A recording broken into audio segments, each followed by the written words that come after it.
And the poll that you put up that I gave you in about the middle of October it was really pretty accurate. The numbers were just about dead on. We did a good job on that poll, and yet headlines across the state. Small poll predicts Kennedy, Campbell, but unlike the national polls, by the way, the analysts, I didn't go out and say that they were a cinch, and I think that's what we're hearing a lot of criticism of pollsters, but I don't think the poll numbers were that bad. I think the analysts overran. They went much further than you're supposed to as a pollster. I'm very cautious because there is a margin of error, and there's so many things that can happen.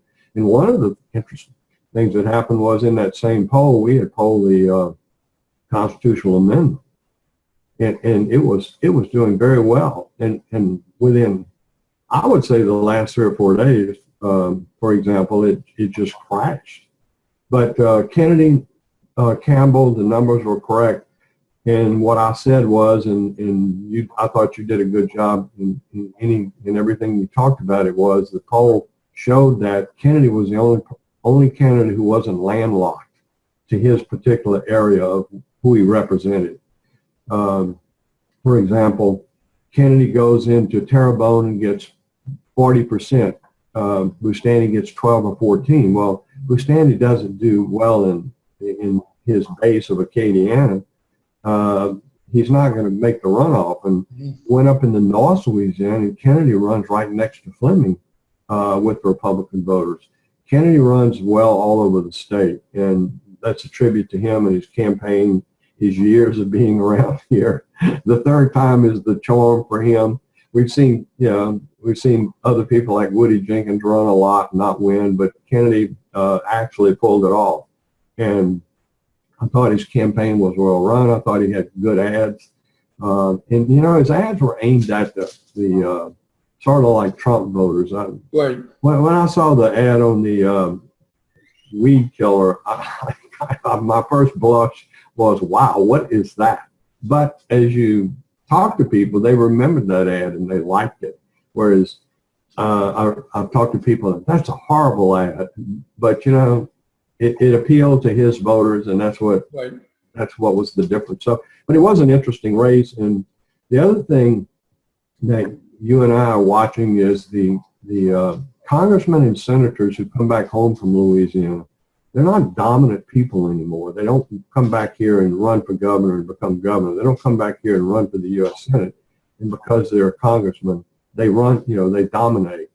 The old days of Bennett Johnson and Billy Tozan and John Breaux and Henson Moore and Livingston, they were all dominant figures in Louisiana politics, but that's not the case anymore. You can't go to Washington because Washington is a place most people don't like. They still like their individual congressmen and maybe how they're voting. Mm-hmm. Overall, the whole system seems so broken to them, where if you come back home and say, look, I've done such a great job up there, give me a promotion, they're not willing to give them that promotion just on the basis that they are elected to Congress. And that's what stood out in this election.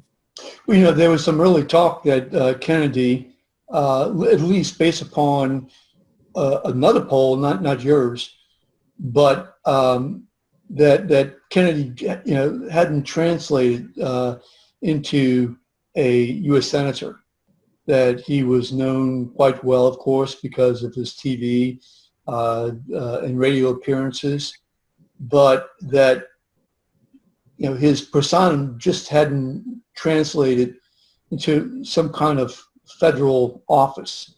But obviously, your poll indicated that he was at 25%. Correct. And that the other polls were incorrect, or weren't as accurate, I should say. And well, if you go back and that he did make that translation. Yeah. Well, here's what happened. We had him at about 30% when during the session, when he was out there big time fighting with John Bel Edwards, and he had all that high name recognition. And if you'll remember, I cautioned John Kennedy and everyone else. Right.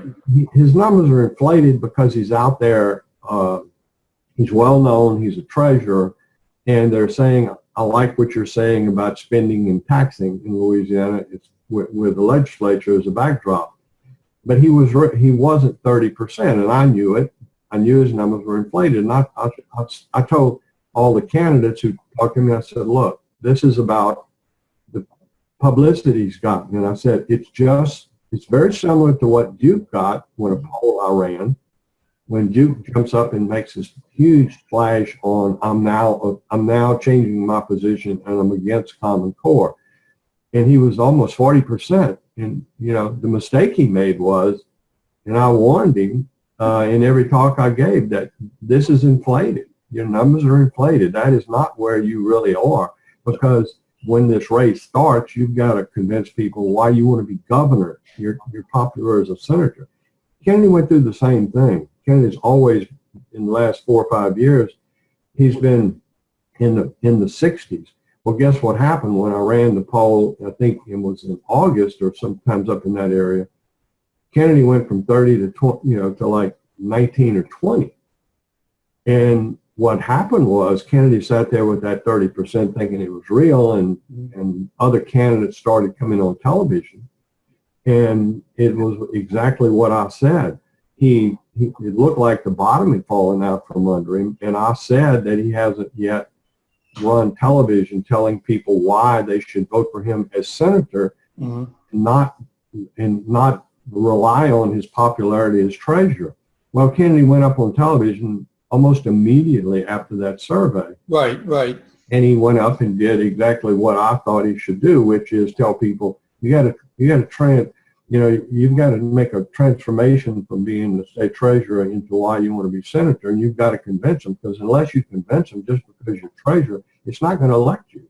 But he did a good job of that, and I saw some of these other polls. I have no idea what their methodology is or what their reasonings were, but we've been doing this a long time in Louisiana. I think we have the best calling list we have. We know who the voters are in Louisiana. We've been doing this a long time, and we don't we don't make robo-phone calls. We have operators.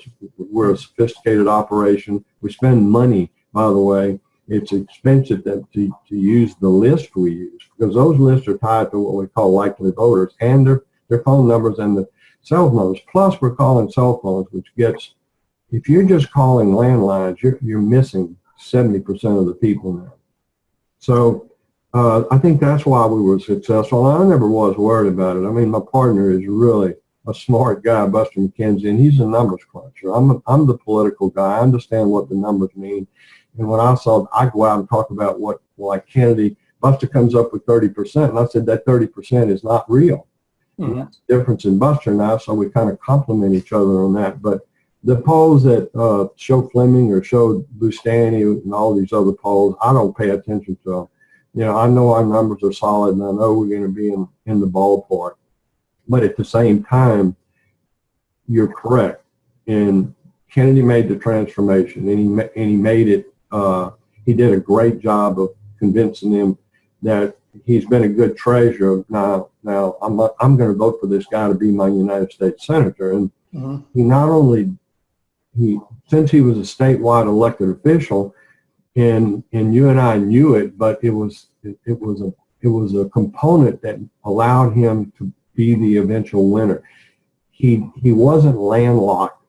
Kennedy's not really from Baton Rouge. Kennedy's not really from St. Tammany. Mm-hmm. He's a statewide elected official, and that gave him a broad appeal, and he took advantage of it. Whereas Bustani did miserably poor. I mean, how can you run a campaign and go up in North Louisiana and you're congressman, you get 4% of the Republican vote? You get 11% in 12, 13% in some of the the parishes in deep South Louisiana.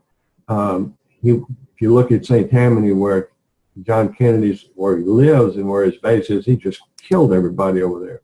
Well, if you're a congressman from North Louisiana, I can understand it. But if you're a congressman from Acadiana and you do that poorly, you're going to lose. And that's what happened to him. And I always knew that because I've been in that world for a long time. I knew the African American vote, and get out the vote, and the endorsement by the governor was going to tip the balance towards Foster Campbell. Look, Carolyn Fillard was a good candidate. She had a good message. She appealed. The problem was, here's another one. John Kennedy in our survey was getting twice as many.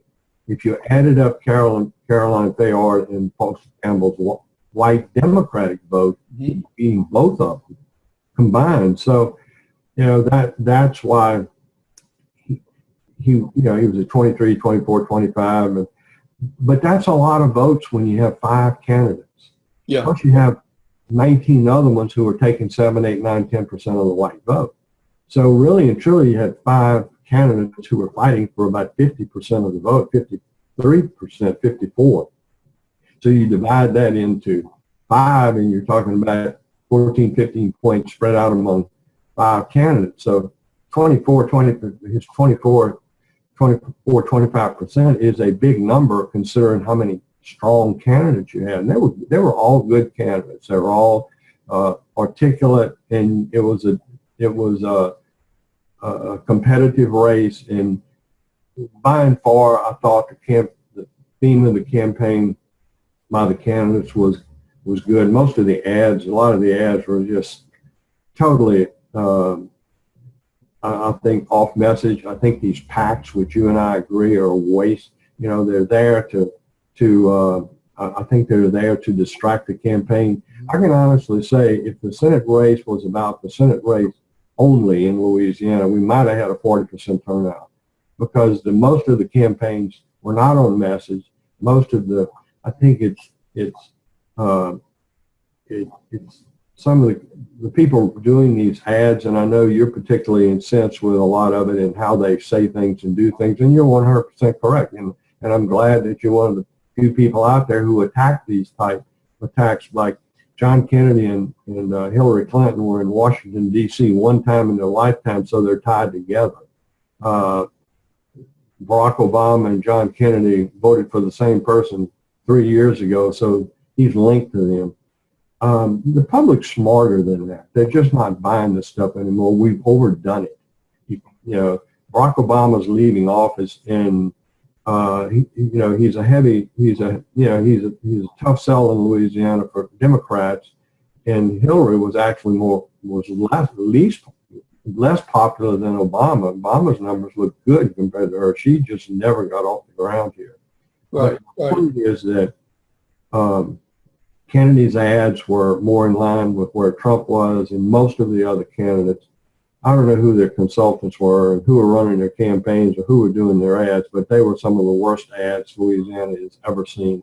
These people have no talent. They're not artists. And literally a 5-year-old could be more creative or have more imagination and come up with better reasons to vote against someone. You can find reasons to vote against someone, but some of the linkage that these campaigns go to now, and again, I'll give you credit, Stephen. You rail against that stuff, especially when it's so weak and thin, and the voters agree with you, and that's what we saw in this election. The voters don't buy into these linkages of since Obama's unpopular, anything and everything goes, and let's say that since John Kennedy went to Washington one time in his life, that means he's a supporter of Barack Obama. I mean, that's the absurdity of what we saw in some of these elections. But now we're faced with the prospects of the runoff, and I don't know how Campbell runs. I don't know where he gets money. The National Democratic Party is not going to come in here and give him money. If I'm John Bel Edwards, I sit him down, and if John Bel Edwards goes out there and campaigns for him, it's only going to hurt him, because as we're looking right now at the backdrop in Louisiana, if you're a Democrat, and this has really emboldened the Republicans in the legislature, you think he's had a miserable last year, the next 3 years are going to be really miserable for John Bel Edwards. Yeah, he's in a tough spot then. I mean, if you think about it, because while right now he is viewed as a winner in terms of his candidate beating the other Democrat, Carolyn Fayard, but if he sticks, really sticks out his neck in a no-win situation, just about it seems. Right. Yeah, I mean, if I'm viewed as weak, you got to call in John Bel Edwards has to call him on the phone and get him to the mansion and say, look, we have no path to victory. We can't raise the money. It's going to alienate whites. Why do we want to go through this? It'll hurt my legislative program. It'll hurt me personally. Let's shut this down and get out of the way and fight another day. And because it's not in the cards. Well, I mean, we've seen that before in terms of Edwards against Buddy Roemer. Right, exactly. I mean, that's happened before. Much Kenny, you got to know when to play him and know when to fold him. Well, right now is the time when he should fold him. Well, what strikes me, let me throw some out. What strikes me is what you said was that John Kennedy did as well with the white Democrats as the combination of Carolyn Fayard and Foster Campbell. That is pretty remarkable. I mean, right there. I mean, that's the Donald Trump vote, but exactly. But that that's pretty remarkable. That I mean, I'm not sure how in the world Foster Campbell could possibly be able to get that vote. No, he can't. Kennedy's own message about jobs and anti-Washington and his